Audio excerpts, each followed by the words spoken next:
um ano. Então, imagino que esses afastamentos, exatamente por esgotamento, burnout, problemas de ansiedade, depressão, que são os mais comuns, estejam diretamente relacionados a ambientes de trabalho que têm problemas.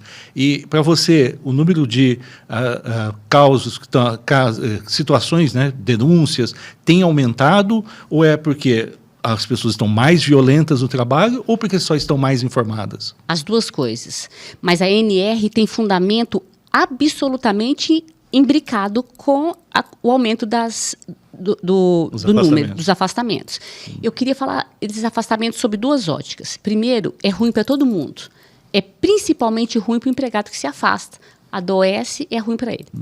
Mas é ruim para o empregador, porque os primeiros 15 dias ele paga, ele perde a mão de obra que já está qualificada e depois ele tem que voltar com esse empregado para provavelmente requalificando, né? Readequando ele em outra função na empresa. Então, é ruim para o empregado e para o empregador. E é ruim para o Estado.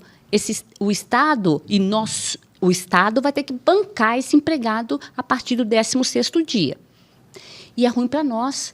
Quem é que está pagando esse dinheiro que o Estado vai bancar? Então, é ruim para todo mundo, é um jogo de perde-perde. Fora a consequência de longo prazo de que reduz os recursos para manter aposentadorias e saúde, né? Sobrecarrega a saúde. A saúde mental é um jogo de o afastamento por saúde mental é um jogo de perde-perde. Uhum.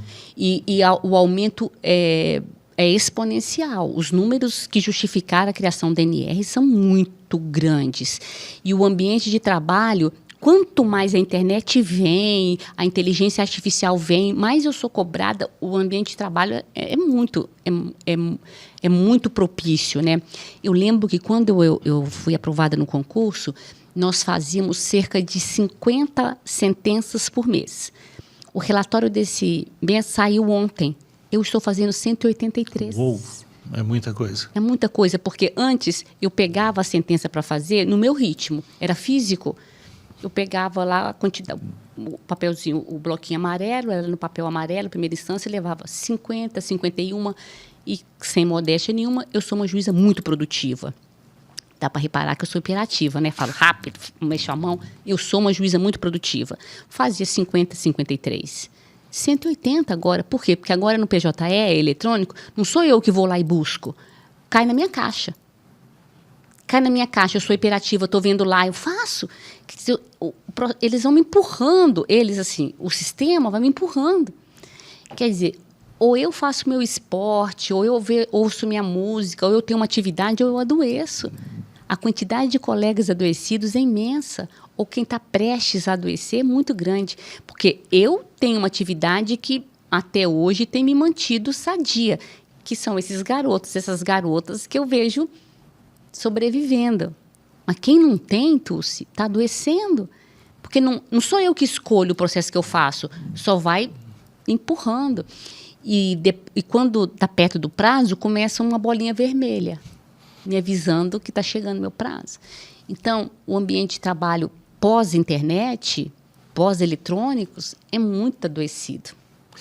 A caracterização de situações em home office também podem caracterizar não só o estresse excessivo, que é excesso de conexão, mas também assédio.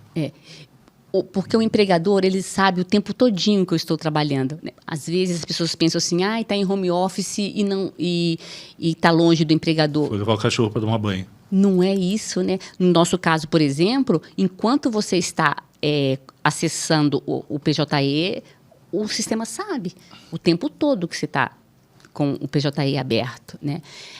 No final do mês sai lá, inclusive, quanto tempo de acesso no relatório. 183 sentenças, quanto tempo de PJE aberto.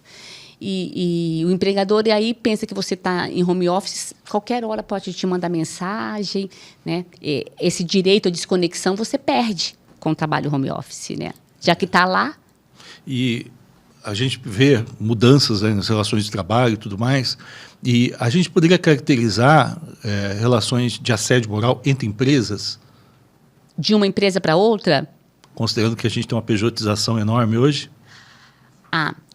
Na verdade, a pejotização, se ela é real, eu não sei como que caracterizaria, porque o assédio precisa de ser pessoas. Mas a pejotização indevida, sim, né? Porque eu te contrato como PJ de maneira irregular, na verdade eu estou só mascarando uma relação que, na verdade, é a pessoa, mas eu obrigo ela a criar uma PJ. Nesse sentido, sim. Inclusive, para te contratar, você tem que abrir uma PJ. Né? É um movimento aí que está em voga.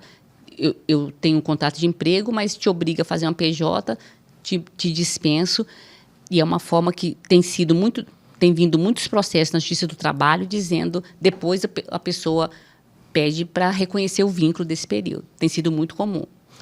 E eu acho que a gente vê também que existem ambientes ou áreas de trabalho em que há uma característica aí já muito comum de ter mais homens e aí ter uma caracterização do trabalho da mulher realmente diferenciado, muito assédio de todos os tipos, né, e ambientes que são mais difíceis de trabalho para mulheres, em que o reconhecimento é mais difícil, em que o ambiente muito masculino acaba sendo mais opressor e parece que é normal o assédio moral ali, né? Que a mulher ela menstrua, está TPM, então existe um ambiente muito mais aversivo para a mulher em alguns desses contextos, né? A legislação proíbe expressamente, a CLT proíbe, artigo 5º da Constituição proíbe, mas na prática não se escreve isso, né? Tem coisas que a Constituição proíbe, a CLT proíbe e acaba existindo na prática. Não sei se vocês vão lembrar, tá chegando aí agora a AgriShow. Não pode contratar mulher, pessoas pelas suas características físicas. Mas o Ministério do Trabalho já está aí vendo anúncios que contrata-se mulheres atendentes com características de paniquete. Não pode. Estou querendo dar exemplo de que tem coisas que não pode, mas que acabam acontecendo. Academias, por exemplo, em Ribeirão Preto, o Ministério Público do Trabalho entrou com uma ação civil pública, tem uma rede de academia aqui que só contrata mulheres com determinadas características. Então, tem alguns lugares que preferem não contratar mulher, porque menstruam, porque são mães e porque se afastam por conta de crianças. E, por outro lado, tem lugares, por exemplo, telemarketing, só contratam mulheres porque tem a voz mais meiga para cobrar boletos vencidos. Tem uma empresa de telemarketing que já foi acionada porque só contrata mulheres e gays, por conta da tonalidade da voz. Imagina a que grau de discriminação a gente vem de um lado ou do outro, né? Eu vejo muitos comportamentos assim disfuncionais, né? A ideia de que a pessoa quer melhorar a eficácia de recebimento e está usando vários mecanismos aí, né? Quem não vai pagar, não paga, seja homem, mulher, quem for. Né? Mas é muito desvio, né, do objetivo do trabalho, né?